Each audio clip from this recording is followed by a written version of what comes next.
Welcome to new TV Telugu. ఇప్పుడు Telangana top 10 చూద్దాం.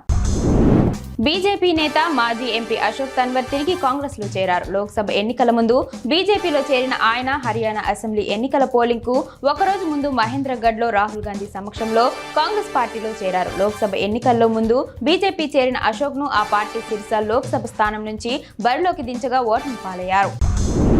సంగెం మండల కేంద్రంలోని తీగరాజుపల్లి గ్రామంలో గల రైతు వేదికలో 5గురు లబ్ధిదారులకు ఎస్టీ కార్పొరేషన్ నుండి విడుదలైన చెక్కులను పరకాల ఎమ్మెల్యే రేవూరి ప్రకాష్ రెడ్డి పంపిణీ చేశారు. అనంతరం గ్రామ పంచాయతీ కార్యాలయంలో పారిశుద్ధ్య విధులు నిర్వహిస్తున్న సిబ్బందికి ఘనంగా సన్మానించి యూనిఫామ్లు, హెల్త్ ఇన్సూరెన్స్ కాపీలను పంపిణీ చేశారు. ఉజ్వల మారి సంస్థ ఆధ్వర్యంలో పోస్టర్ ని ఆవిష్కరించారు. ప్రభుత్వం ఏర్పాటు చేసిన కొనుగోలు కేంద్రాలలో రైతులు తమ పంటను అమ్మి మద్దతు ధరను పొందాలని ఎమ్మెల్యే పాయల్ శంకర్ అన్నారు. ఆదిలాబాద్ లోని మార్కెట్ యార్డులో సోయాబీన్ కొనుగోలు కేంద్రాన్ని అదనపు కలెక్టర్ శ్యామలాదేవి, డీసీసీబీ చైర్మన్ అడ్డి భోజారెడ్డితో కలిసి ఎమ్మెల్యే ప్రారంభించారు. మార్కెట్ యార్డులో రైతులకు ఇబ్బందులు కలగకుండా చూడాలన్నారు. దళారుల వద్ద పంటను అమ్మి రైతులు మోసపోవద్దని సూచించారు. కల్తీ విత్తనాలు విక్రయించారని ఫెర్టిలైజర్ షాప్ ముందు రైతులు ఆందోళన చేపట్టారు. తాడూరు మండలం చర్ల ఇటిక్యాల గ్రామ రైతులు నాగర్ కర్నూలు పట్టణానికి చెందిన సంకల్ప ఫెర్టిలైజర్ షాప్ లో వరి విత్తనాలు కొనుగోలు చేశారు. వరి పంట 50 రోజులు దాటినా ఎదుగుదల లేదని, దీంతో నష్టపోయామని ఆవేదన వ్యక్తం చేశారు. కల్తీ విత్తనాలు అమ్ముతున్న షాపు యాజమాన్యంపై అధికారులు చర్యలు తీసుకోవాలని డిమాండ్ చేశారు.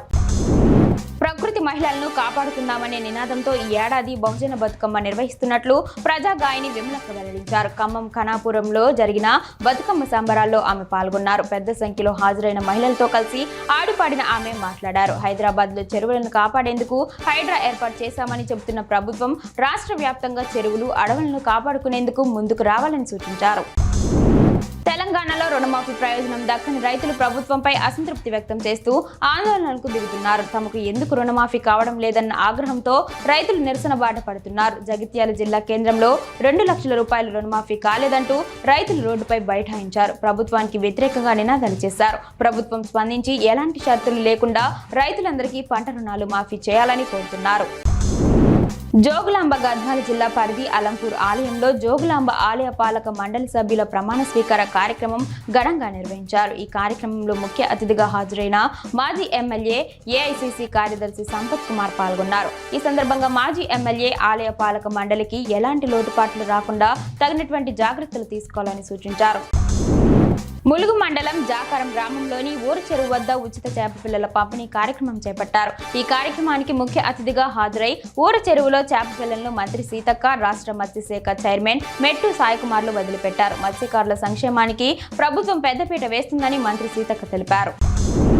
మహాలక్ష్మి ట్రస్ట్ బోధన పట్టణ అభివృద్ధి కమిటీ ఆధ్వర్యంలో పట్టణంలోని మహాలక్ష్మి కళ్యాణ మండపంలో పట్టణ కమిటీ ఎన్నికల సమావేశం నిర్వహించారు. ఈ సమావేశంలో ఎన్నికల అధికారులు లాయర్ పోసెట్టి, లోలా శంకర్, ఎంబెలి శంకర్, అజయ్, బి సాయిలు ఓటర్ల జాబితాను ప్రకటించారు.